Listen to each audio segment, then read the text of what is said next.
Kukuškungs, lūdzu atgādiniet par Baltijas aizsardzības līniju un kas jau šobrīd ir izdarīts. Jā, tad noteikti, kā jau visi jau zina, kopš pagājušā gada, tad, kad bija pieņemts 3 Baltijas valstu ministru lēmums par kopējo Baltijas aizsardzības līnijas projekta realizēšanu, 3. brigāde saņēma uzdevumu gatavoties un uzsākt materiālo-tehnisko līdzekļu nogādāšanu uz Latgales reģionu.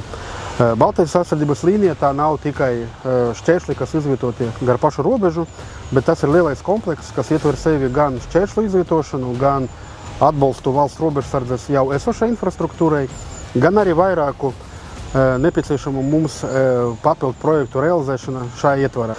Uz doto brīdi, kopš pagāja praktiski gads, mēs izvietojam pagaidu mūsu novietnes, kuras ir saskaņotas ar pašvaldības vai valsts institūcijām teritorijas, izvietojam visu materiālo-tehnisko resursu parku, kas ir nepieciešams priekš mūsu robežas stiprināšanas.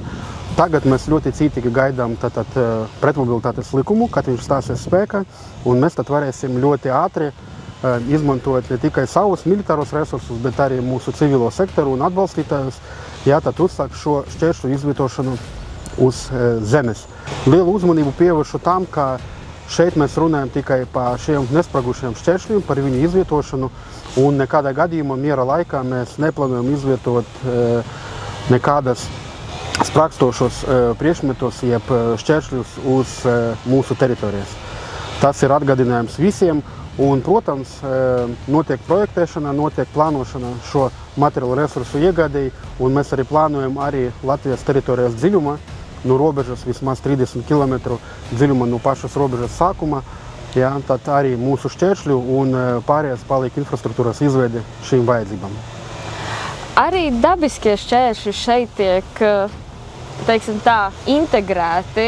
Latgalē ir šīs te iespējas dabisko šķēršļu izmantošana? Jā, tik tiešām Latgales brigādei atbildības teritorijā ir vairāk nekā 300 km kopējā robežā ar Krieviju un Baltkrieviju. Protams, šķēršļu izvietošana tā nav viena plika līnija, jeb uz kartes, jeb uz zemes, bet tā ir apdomāta, taktiski izplānota un izmantot visus dabisku šķēršļu pieejamību tagad uz zemes, kas saka, izveidota schēma, kā izvietot šo šķēršļus. Protams, mums vairāki kilometri ir Daugava, kas ir robeža upe ar Baltkrieviju, un tas ir jau dabiskais šķēršļus.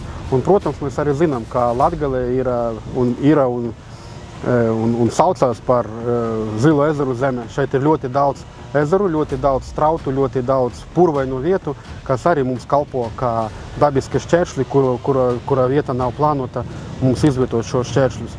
Savukārt mums arī ir pietiekami daudz mežu, kuri arī priekš mums kalpo kā dabiskie šķēršļi, bet visa pārējā teritorija, kas mums nepieciešama taktiskā uzdevuma izpildēji, viņa jau ir apzināta, un mēs tad arī tuvākā laikā sāksim darbus pie šīs teritorijas jau šķēršļu izvietošanas, un viņas sagatavošanai valsts aizsardzībai.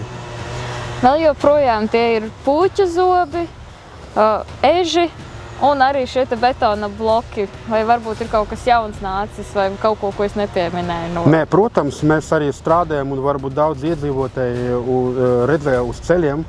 Mums arī izvietotie saucamie tie delta bloki. Viņi nav uzlikti uz pašiem ceļiem, bet viņi atrodas tieši tās vietas, kur mēs vēlēsimies pretinieku kavēt, un ierobežot viņa kustības ātrumu. Un šie bloki arī izvietoti tur, ievērot visu ceļa satiksmes noteikumus ar visam drošības zīmēm, ar visu. Šie arī darbi turpinās. Papildus tam visam mēs arī cītīgi atbalstam un valsts robežsardzes, viņas izdzīvošanas spēju pastiprināšanu. Un arī šajā vieta, kur jau ir viens no slēgtiem objektiem, mēs arī izvietojam visus šķēršļus, rādot pretiniekam, kā mēs neļausim viņam šķēršot robežu jau no 1 centimetra. Un, protams, arī turpinās darbs un saskaņošanās darbi ar īpašniekiem un ar valsts institūcijām par turpmāko atbalstu valsts robežsardzei, vēl par tiem punktiem, kuri joprojām ir darbojošies, robežas šķērsošanas punkti. Mēs arī tur cītīgi strādājam un tad gatavojam visus savus resursus, ja nepieciešamības gadījumā maksimāli ātri tad arī slēgt šo iespēju šķērsot mūsu robežu.